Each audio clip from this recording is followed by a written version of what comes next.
আসসালামু আলাইকুম, কেমন আছেন সবাই? আশা করি ভালো আছেন। তো আজকে সতর্কতামূলক একটা পোস্ট করলাম। তো যারা ভাবতেছেন সৌদি আরবে আসবেন এবং ফুড ডেলিভারি কাজ করবেন বাইক দিয়ে, আমি আপনাদেরকে আমার বাস্তব অভিজ্ঞতা থেকে বলবো, আপনারা এই ভুল করেন না। আপনারা কখনোই বাইক দিয়ে ফুড ডেলিভারি কাজে আইসেন না, কারণ এখানে প্রচুর রিস্ক।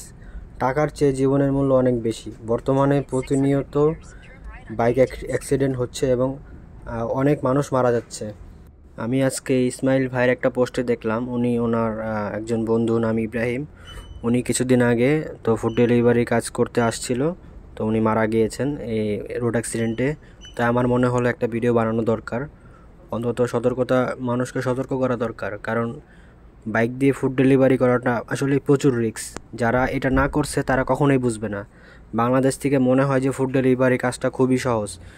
এটা শুনতে যতটা সহজ মনে হয়, আসলে এটা ততটাই কঠিন। এটা যারা না করছে তারা কখনোই বুঝবে না।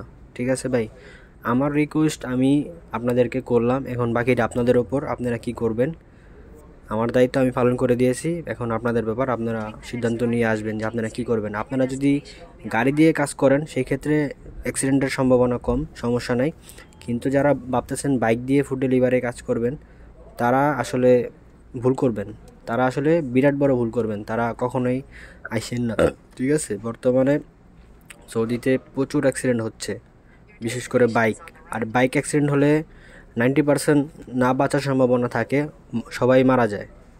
90% মানুষই মারা যায়। কারণ এখানে সৌদি আরবে গাড়ি চলে 80-90, সর্বনিম্ন স্পিড 80 হাইওয়েতে। এই নর্মাল রাস্তায়, হাইওয়েতে 120 টান থাকে। আবার কি বলবো, আসলে সৌদির এখানে ইয়াং জেনারেশন ছেলেপেলে আছে, ওনারা ভালো না। ওনারা কি করে, বাইক টাইক দেখলে শয়তানি ময়তানি করে লাগায় দেয়। অনেকে এরকম করে, যাওরা কিছু ছেলেপেলে আছে ওনারা এসব করে। তো যাই হোক, যদি ভিডিওটা ভালো লাগে অবশ্যই আমার ভিডিওটা শেয়ার করবেন এবং সবাইকে দেখার সুযোগ করে দিবেন, সবাইকে সতর্ক হওয়ার সুযোগ করে দিবেন। ধন্যবাদ সবাইকে। আল্লাহ হাফেজ।